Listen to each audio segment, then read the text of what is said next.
Rhythm and percussion, and therefore drums, have always been something close to my heart. I was fascinated by it all since I was a kid, and I became obsessed with every facet of percussion, from the physics to the philosophy. To this day, drums are the only instrument I've ever had any formal training for and learned notation for. So it was only natural that when I got my very first sample library, Easy Drummer, the playing and programming came as second nature. But I realized that there are a lot of guitarists and other composers who are interested in using drums for their projects, but don't quite understand the kit pieces and their uses in rhythm. So I've decided to give these composers a simple and logical guide to using their drum sounds effectively. It's always important to start from the ground up and master the basics, because everything comes from the basics. So grab your drum library and play along if you feel like it.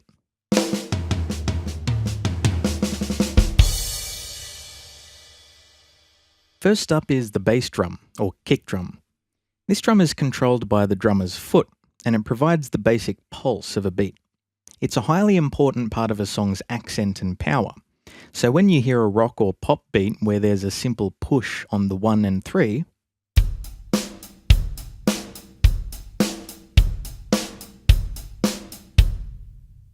that's the kick accenting the 1 and 3. And when you hear a 4 to the floor dance beat,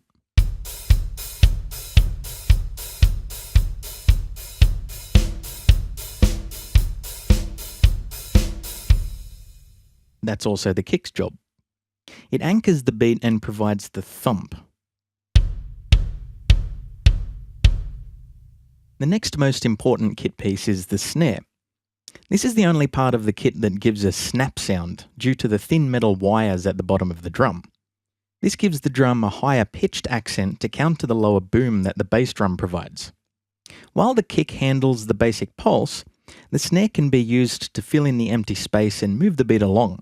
So, for example, in a rock or pop beat, the snare would handle every 2 and 4.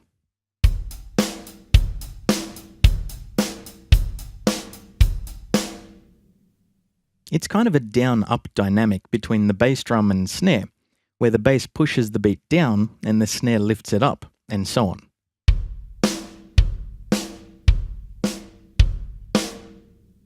Because the snare has a tight and responsive sound, quieter hits can be used to fill even more space in a beat and add a bouncing rhythm to it all.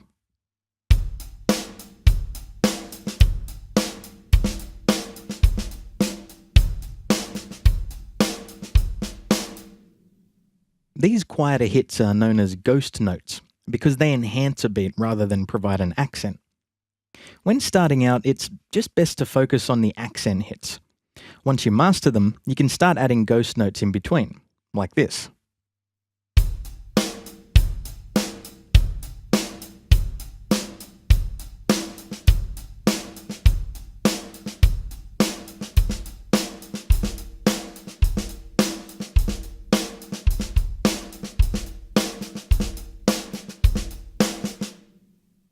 Then we have the hi-hats. These are very versatile and can be played closed with the drummer's foot on the hi-hat pedal, or open with the foot off. Hi-hats are often used as timekeepers, constant ticks that guide the rhythm.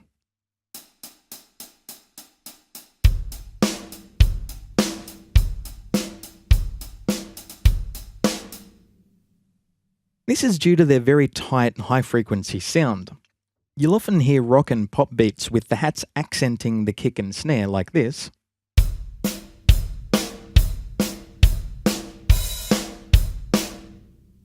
or accenting the space between the kick and snare like this.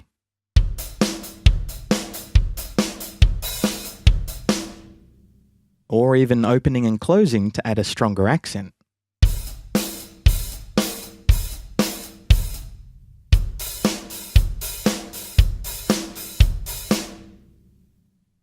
Next, there's the ride. This large cymbal is often used as a timekeeper, like the hi-hat, but during bridges, choruses, instrumentals, or other parts of a song that require a more mellow, sustained groove. The ride is often played by accenting on the bell,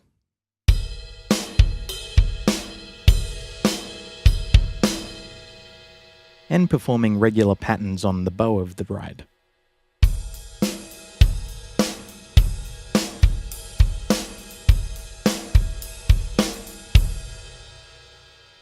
Again, like the hi-hat, the bell can be used to accent the kick and snare,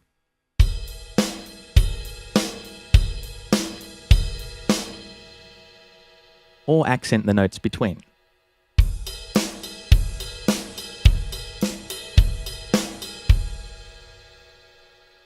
Next we have the toms, which provide that boomy accent.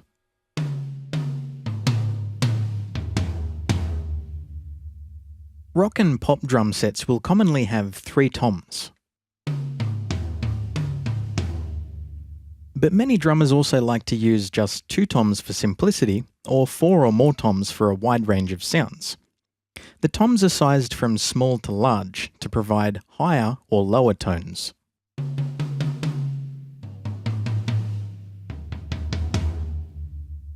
Toms are commonly used for fills in between verses or choruses, like this.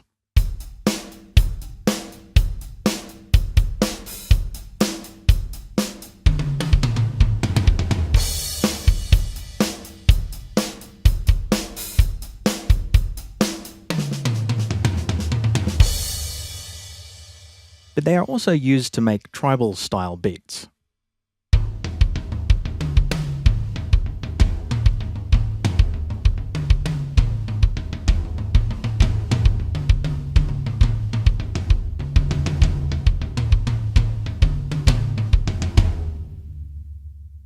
An old technique for rockabilly and punk music is to use the floor tom instead of the ride to give the beat a bouncier tone.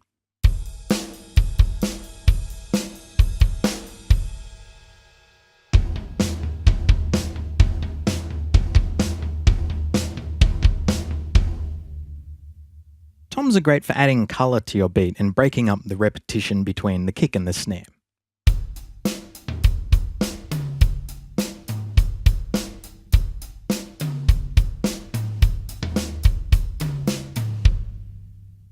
And finally, there's the crashes, splashes, chinas, and stacks.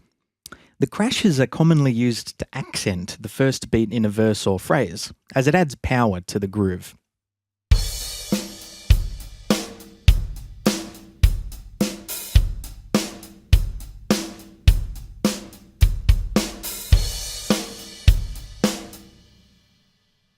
In more energetic songs, the crash will be hit every beat during a chorus, for example.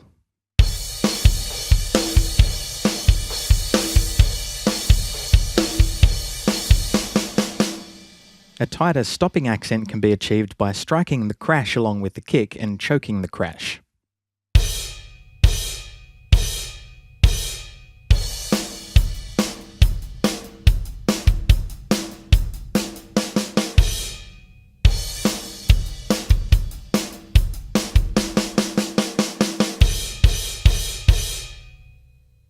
It's common for rock and pop setups to have 2 crashes for more variety and impact, one on the left and one on the right traditionally.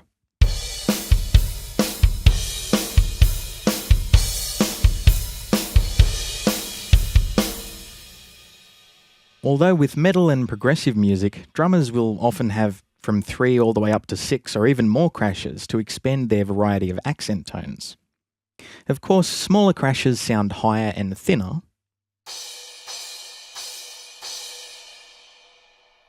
and larger crashes sound lower and thicker.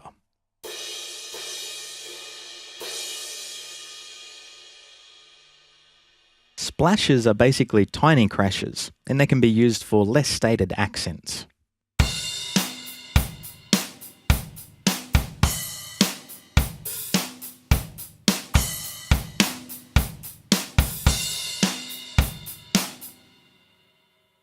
Chinas are a very common symbol in metal, and they have a robust, shorter sustain to them that adds a trashy character to the sound.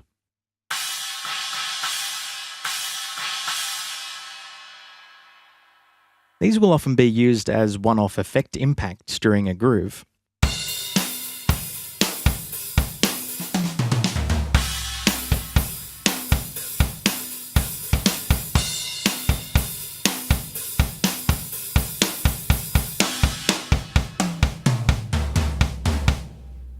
or used with the snare to accentuate snare hits.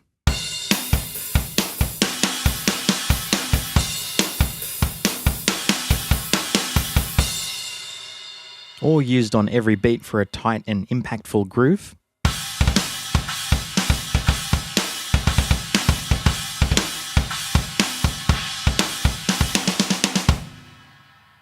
Or even used between the beats to add an offbeat groove.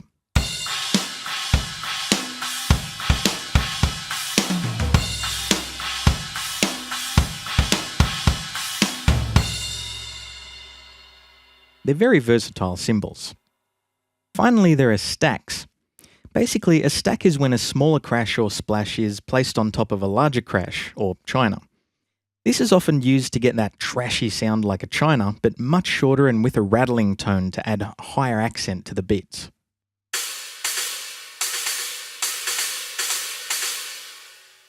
These are popular in metal music as well, for tight, trashy grooves.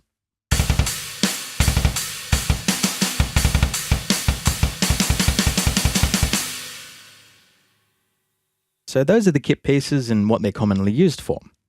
But we also need to talk about how a drummer plays and the timing of a beat to program effective parts for our songs. This is where we come to the practical application.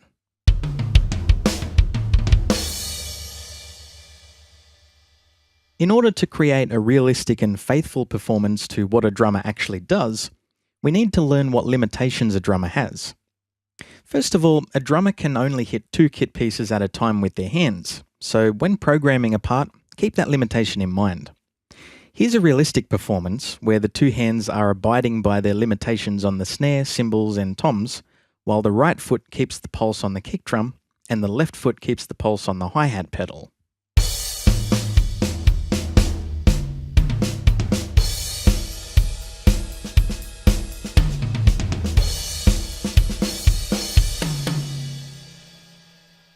Notice how, while the hi-hat pedal and kick are keeping the beat, no more than 2 kit pieces are being played over it at the same time, because people only have 2 hands. This, on the other hand, would be an unrealistic performance.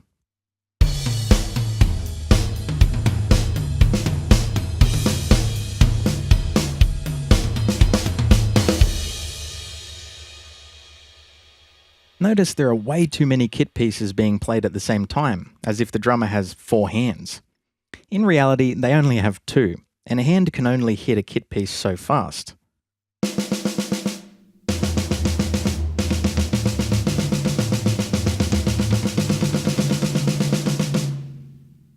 Next, the feet. A drummer generally can't use one foot at high speeds, so having the hi-hat pedal and kick going like this is not physically possible. If you're going for fast kicks in your song, either keep the hi-hat pedal out of it or use it as a slower speed like this.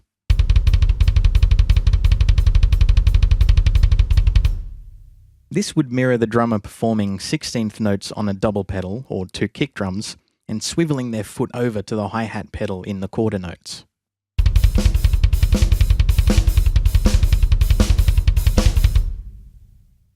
Of course, this doesn't mean you can't use unrealistic beats.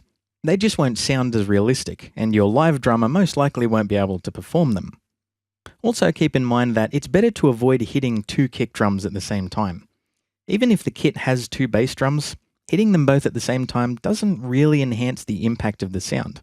It just makes it louder than normal and pops out like a sore thumb in the recording. Alright, now we know what a real drummer is capable of with 2 hands and 2 feet. Next is a very important aspect of programming drums: dynamics. So you've got your realistic performance programmed, using a hi-hat groove, snare with fill-in notes, some crash accents, and a tom roll for a fill.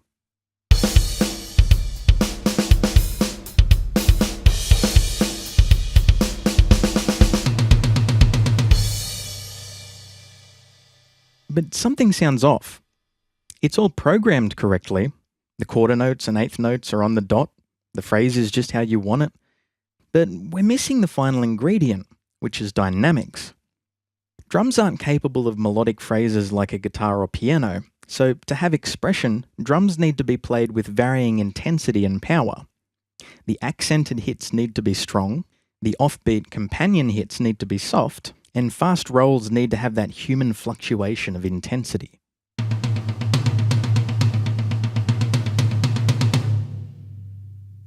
So let's take that beat we made and leave the notes we want accented, but pull down the MIDI velocity of the notes we want to be softer. For example, we want all the pulses that are on the beat in quarter notes to be strong, but we want the fill-in notes to be soft, like on the hi-hat.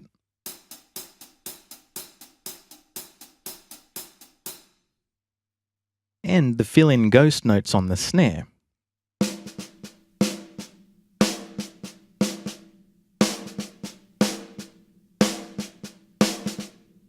And also the extra kicks that we don't want accented.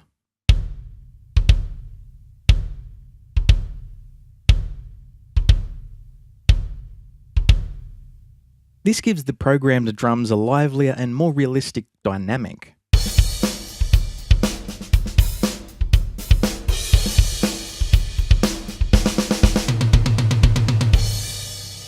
Now, on the snare and tom rolls, I want to soften the 16th note fill here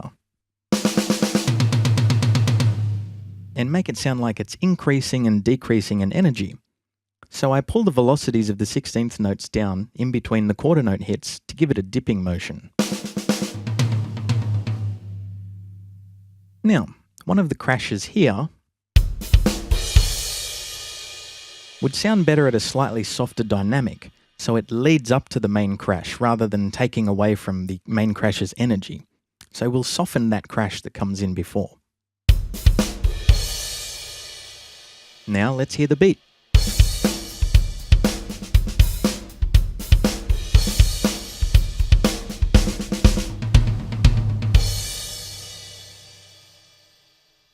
Definitely much better than this.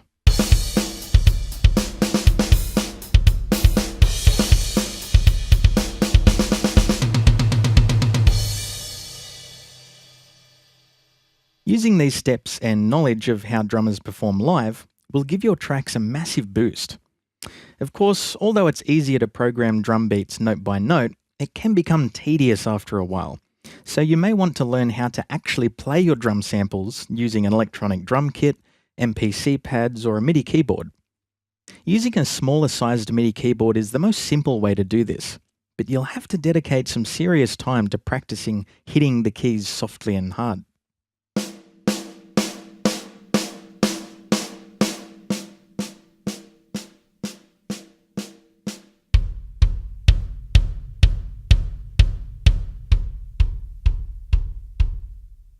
And you have to get really tight with your click, so you hit those hard and soft notes on the dot.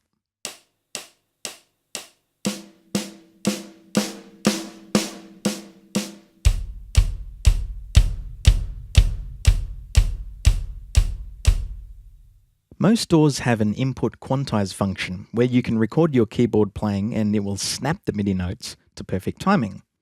But you need to have a decent sense of timing for these notes to snap where you want them to. Spend some time practicing 4-beat kicks with your index finger.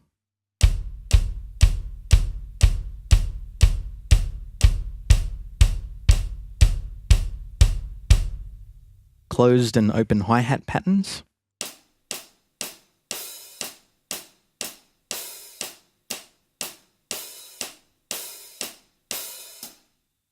Snare accents and ghost notes.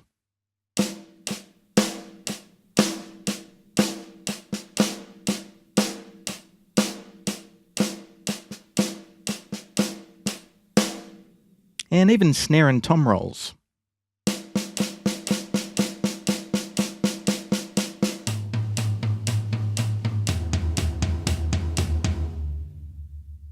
If you can practice these and get good at them, which you can if you have the patience, you can track your drum parts live using the keyboard by playing one kit piece at a time. This approach also helps you to appreciate and understand each kit piece's part and pattern, like this.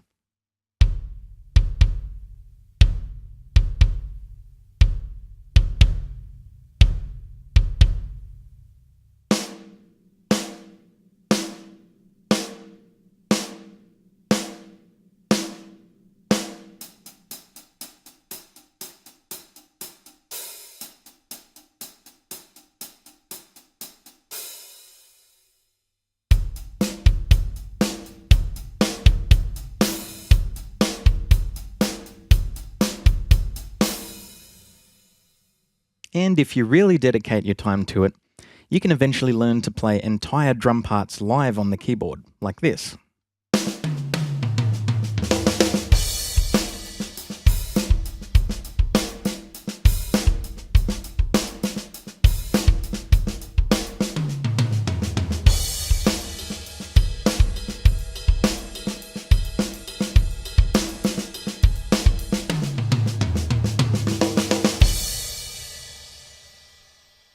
It's all up to you.